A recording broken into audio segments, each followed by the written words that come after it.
AAC. Adjustments, acceptance and compromise is part of life. તમે ગમે તેવો તમારો ક્લોઝેસ્ટ ફ્રેન્ડ હશે ને, ચલો forget the closest and the ડિયરેસ્ટ friend, તમારા લાઈફ પાર્ટનર ભવિષ્યમાં હશે ને કદાચ તમને બરોડા ટાઉનમાં એવોર્ડ પણ મળ્યો કે મેડ ફોર ઈચ અધર કપલ, ધારો કે મળી ગયો, એ તમે લાયક છો ને, મળ્યો, હું એમ નથી કહેતો, મેડ ફોર ઈચ અધર કપલનો તમને કદાચ એવોર્ડ પણ મળી ગયો, તો પણ ઇટ્સ અ 60-40 કોમ્બિનેશન. 60% બધું મેડ ફોર ઈચ અધર હોય અને 40% એડજસ્ટમેન્ટ, એક્સેપ્ટન્સ અને કોમ્પ્રોમાઇઝ હોય. કેવું આગળ 2-4 જણા બેઠા છે ને,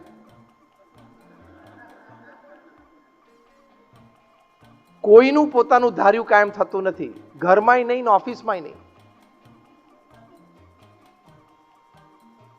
તારામાં બહુ વિલ પાવર હોય ને તો એક દિવસ તારા શેડ્યુલ પ્રમાણે તું દિવસ જીવી બતાવો. હું તો આ મોટા મોટા કોર્પોરેટ્સને ચેલેન્જ કરું છું કે સવારે 7 વાગે તમે તમારો દિવસનો શેડ્યુલ બનાવ્યો કે મારે 10 વાગે આ કરું, 10:30 આ કરું, 11 વાગે આ કરું, 2 વાગે આ કરું, 5 વાગે, એ આખો દિવસ તે જે સવારે નક્કી કર્યો પ્રમાણે જીવી બતાવો. કોઈ નથી કરી શકતું. 60-70% પહોંચે એટલે બહુ જ સારું કહેવાય. કારણ કે ઘણી બધી વસ્તુ તમે નહોતી ધારી એવી ઊભી થાય, લોકો નહોતા ધારે એવા મળવા આવી જાય, કંઈક ઇસ્યુ ઊભો થાય, ક્લોઝ ફ્રેન્ડ હોય ને નિયર એન્ડ ડિયર વનમાં કંઈક ઇન્સિડન્ટ બની ગયો, તારે હોસ્પિટલ રશ થવું પડે, વોટ એવર. તો થોડો એટીટ્યુડ, ઈગો ઓછો રાખવાનો કે મને ફાવે, મને ગમે એ પ્રમાણે હું કામ કરું, મને ફાવે, મને ગમે એ પ્રમાણે હું રહું. 21મી સદીમાં શક્ય જ નથી. એડજસ્ટમેન્ટ, કોમ્પ્રોમાઇઝ રાખવું જ પડશે, તો જ ચાલશે, નહીં તો નહીં જ ચાલે.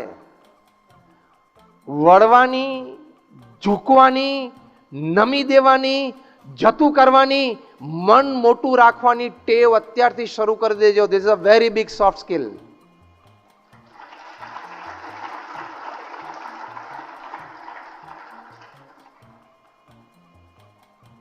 અમારા ગુરુ યોગીજી મહારાજ એક સરસ વાત કરતા, જ્યારે પૂર આવે ને ત્યારે મોટા મોટા ઝાડ છે ને મૂળિયામાંથી ઉખડી જાય, અને નારી પેલી ઘાસની દ્રો હોય ને, એ પૂરનું પાણી એની ઉપર આવે એટલે નમી જાય, પાણી ઉપરથી ફરી વળે, પાછું ઓસરી જાય એટલે પાછી બેઠી થઈ જાય. એના રૂટ્સ બહુ ડીપ નથી, પણ એ પૂર ખમી જાય છે અને 100 વર્ષ જૂના ઝાડ, 20 ફૂટ ઊંડા મૂળ એ ઉખડી જાય છે. એનું કારણ શું? કે અડગ રહે છે અને આ દ્રો છે, ઘાસ છે, નમી જાય છે. એટલે નમતા અને ઝૂકતા શીખજો, નહીં તો સારી સારી જોબ હાથમાંથી જતી રહેશે, સારા સારા પોર્ટફોલિયોઝ હાથમાંથી જતા રહેશે, એક્ઝામ્સ ટુ એક્સિલન્સ સુધી નહીં પહોંચાય, સારી સારી ઓપોર્ચ્યુનિટીઝ હાથમાંથી જતી રહેશે. હું એમ નથી કહેતો કે તમે યસમેન થઈ જાઓ, તમારો એક સ્ટેન્ડ હોય, તમારો એક એટીટ્યુડ હોય, એની ના નથી, પણ જ્યારે તમે એવો સંજોગ જો, એવી પરિસ્થિતિ જોવો, એવો એક માહોલ જોવો, ત્યારે કદાચ પોતાનો અભિપ્રાય મૂકી દઈને go with the people, go with the sway, go with the tide, go with the group, એ બહુ મોટી સોફ્ટ સ્કિલ છે. એટલે સર્કમસ્ટેન્સીસ એન્ડ સિચ્યુએશન્સને અનુકૂળ થઈ જવાનું, મગજમાંથી કાઢી જ નાખવાનું કે આ મને ફાવે કે ન ફાવે. બધું મને ફાવે જ. મને પીઝા ફાવે, એ તો જો કે ફાવે જ છે, અને રોટલો પણ ફાવે, રોટલી પણ ફાવે, ભાખરી પણ ફાવે, બધું ફાવે. આ મેં તમને સામાન્ય દ્રષ્ટાંતથી કીધું. એની પછી શું સમજવાનું? મને કડક બોસ પણ ફાવે, ઢીલો બોસ પણ ફાવે, સ્ટ્રિક્ટ બોસ પણ ફાવે, અને રેડિયાળ બોસ હોય એ ફાવે. એની જોડે રમત રમતા આવડી જવી જોઈએ. ઇન્ડિયન ક્રિકેટ ટીમ અત્યારે વર્લ્ડ કપ રમવા માટે ત્યાં ગઈ છે, ને કોઈ બેટ્સમેન એમ કે હું સ્પિન બોલિંગ, બોલ ધીમા ધીમા પડતા ને તો રમી શકું, પણ પેસ નહીં રમી શકું. એ તો you have to be flexible, બધું જ આવડવું જોઈએ. પેલો 19 વર્ષનો પાકિસ્તાનનો સ્પીડસ્ટર છે, આ વખતે ટીમમાં છે, ઇઝ બોલિંગ એટ 150 કિલોમીટર્સ પર આવર, 100 માઇલની ઝડપે બોલ નાખે છે. 19 જ વર્ષનો છોકરો છે. If he goes then he is going to create havoc world કપમાં. જો એ ચાલી ગયો, એની લાઇન એન્ડ લેન્થ ચાલી ગઈ, તો very difficult for top order batsman of any country. અમે તમને એટલા માટે વાત કરી કે જીવનમાં બધી સિચ્યુએશન આવશે, બધી પરિસ્થિતિ આવશે. You have to be flexible like water. You have to be multi talented, multi soft skill possessions with you, કે you will adjust and compromise with things, circumstances and people. પ્રમુખ સ્વામી મહારાજ એક વખત સાહજિક બોલેલા કે મને બધી વ્યક્તિ સાથે બધે ઠેકાણે બધે ફાવે. આ એક સૂત્ર લઈને ઘરે જજો. This will create excellence after your exams.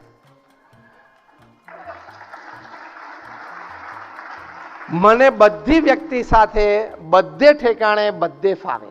એનું મતલબ નથી કે બધી વ્યક્તિને આપણા ક્લોઝ ફ્રેન્ડ્સ બનાવી લેવાના છે, પણ જ્યારે જેની સાથે કામ કરવાનો અવકાશ આવી ગયો, યુ ગોટ માય પોઈન્ટ, જ્યારે જેની સાથે કંઈ કામ કરવાની એક વાત આવી ગઈ, તો એને એડજસ્ટ થઈને એકવાર કામ પૂરું કરી નાખવાનું, એ સ્કિલ. પ્રમુખ સ્વામી મહારાજ ન્યુયોર્કમાં હતા, નાની રૂમ હતી ને કોઈ કહ્યું કે રૂમ બહુ નાની છે. પ્રમુખ સ્વામી મહારાજ કે નાની રૂમ હોય તો બહુ સારું, પાવર ઓછો બળે. એક જ અઠવાડિયા પછી ટોરન્ટો હતા, room was spacious. Somebody said કે સ્વામી આ spacious room, this is good, spacious room જોઈએ. સ્વામી કે આ સ્પેશિયસ રૂમ હોય તો સારી, વધારે લોકો બેસી શકે. Attitude. Small room is also good, a spacious room is also good. It depends upon your mindset. It depends upon your mindset. Circumstances, situations, I tell you, even climates and scores of natures of people won't touch you if you decide to have the attitude of adjustments, acceptance and compromise. તો આ soft skill શીખજો. ત્રીજી એક મોટી વાત છે skills પછી, your very much clarity in your thought process, clarity in your execution of thoughts and clarity in achieving the final result. આ ત્રણેય વસ્તુ માટે ક્લેરિટી લાઈફમાં રાખજો. દ્વિધા થવાની, આ કરિયર ચૂઝ કરું કે આ કરું, એ દ્વિધા થાય, અને દ્વિધા થાય સારું, થોડી માઇન્ડને કસરત થાય ને. You got my point. Pros and cons તમે વિચારો ને કે આમ કરું તો આમ થાય, આમ કરું તો આમ થાય, થાય ન થાય, એવું વિચારવા માટે દ્વિધા ઊભી થાય સારું છે. Doubts and trying to clear the doubts with the exercise of your mind, putting all your resources behind it, is the biggest mind developer. બહુ મોટી એક્સરસાઇઝ છે, એટલે થવા દેવાની. એટલે મૂંઝવણ થાય તો સારું છે, મજા આવે. ગભરામણ થાય ને તો સારું છે, is a good teacher. Confusions ઊભા થાય સારું છે, ઇટ્સ અ ગુડ ટીચર. આ બધું તમને એક્સેલન્સ તરફ લઈ જશે.